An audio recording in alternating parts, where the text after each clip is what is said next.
Good morning, South Avenue. It's Wednesday, and it's the 22nd of April. It's also 2020. It's also Earth Day today, the 50th anniversary of Earth Day. If you want to find out a little bit more about Earth Day, I'm guessing a lot of your teachers have some activities, but the Google Doodle this today is all about Earth Day, so you could learn a little bit. Checking that out. What's for lunch? What's for lunch? Anybody know? What's for lunch? Lunch is today. Today's a pickup day. You can pick up 3 days of breakfasts/lunches at the high school or South Avenue Elementary.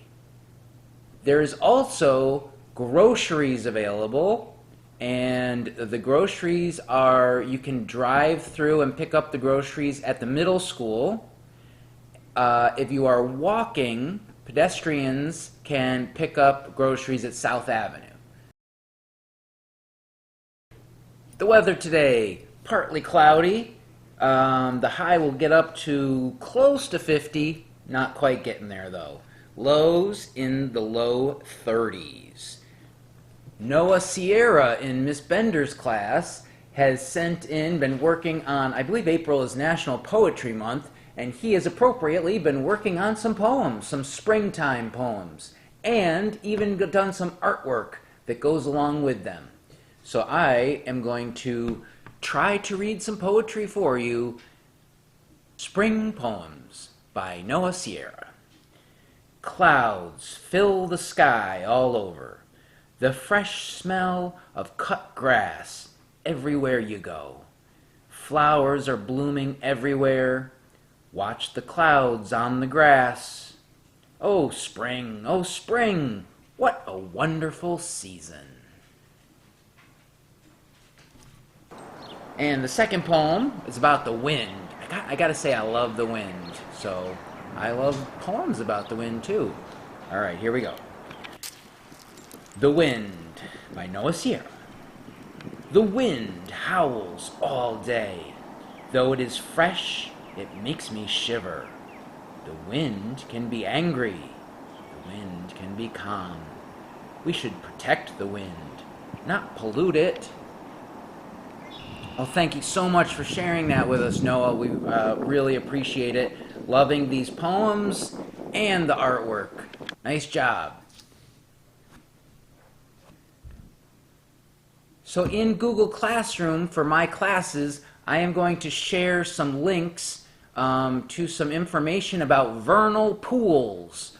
Vernal pools are those pools of water that you may find that may not last the whole year round. You'll see them in the spring, they're nice and full, but then as summer comes, they may completely disappear, completely dry up.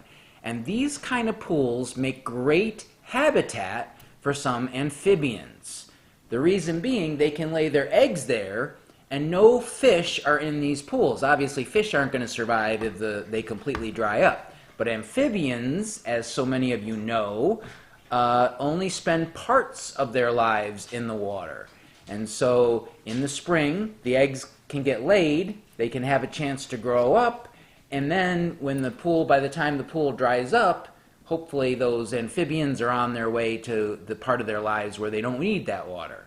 So the DEC has put out some information, and I'm going to put some of the links down in the description, but you can also check out your Google Classroom, your library Google Classroom, where I will put a bunch of links about vernal pools and salamanders, and we can spend this Earth Day maybe learning a little bit more about our environment.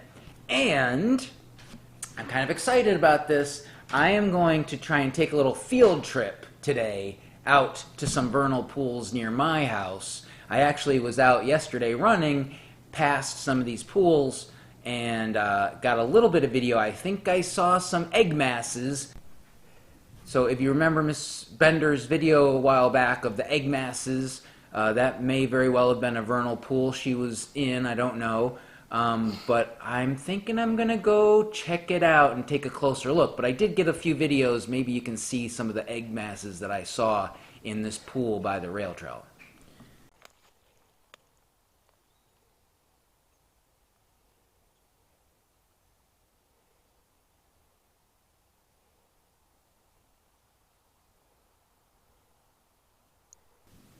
Picture. Where in Beacon picture. So, yesterday, you checked out the picture, right? You were like, that looks awfully familiar. The answer to that, it was the main entrance of South Avenue. That sign got put up there recently because apparently people were having a hard time finding the main entrance. So they put that giant sign that says main entrance up there so people could figure out where it was, I guess. But that sign is right on the front of South Avenue. So if you figured that out, good for you. And the trivia question was, which ocean is off the coast of California? And the answer to that is the Pacific Ocean. So if you got those right, nicely done. And here's today's picture. Where in Beacon was this picture taken? What are we looking at?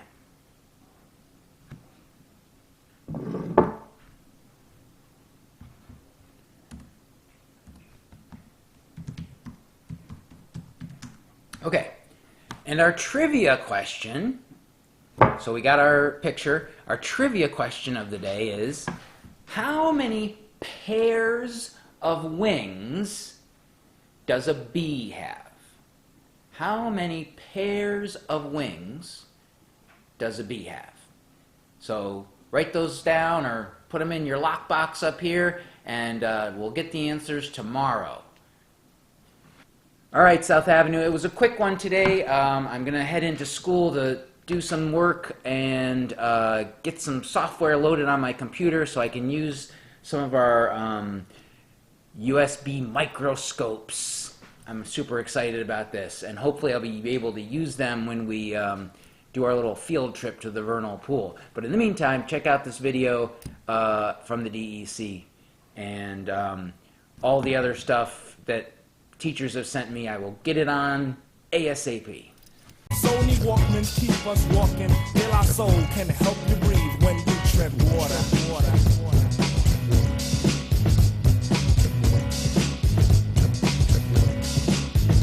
As I walked along my journey, I thought, what have I just learned? In a flash, I saw commotion. There was movement in these ferns. Silently, the silence came. Was it the end of my world? I shouted out in fear, who's there? It's me, said Mr. Squirrel.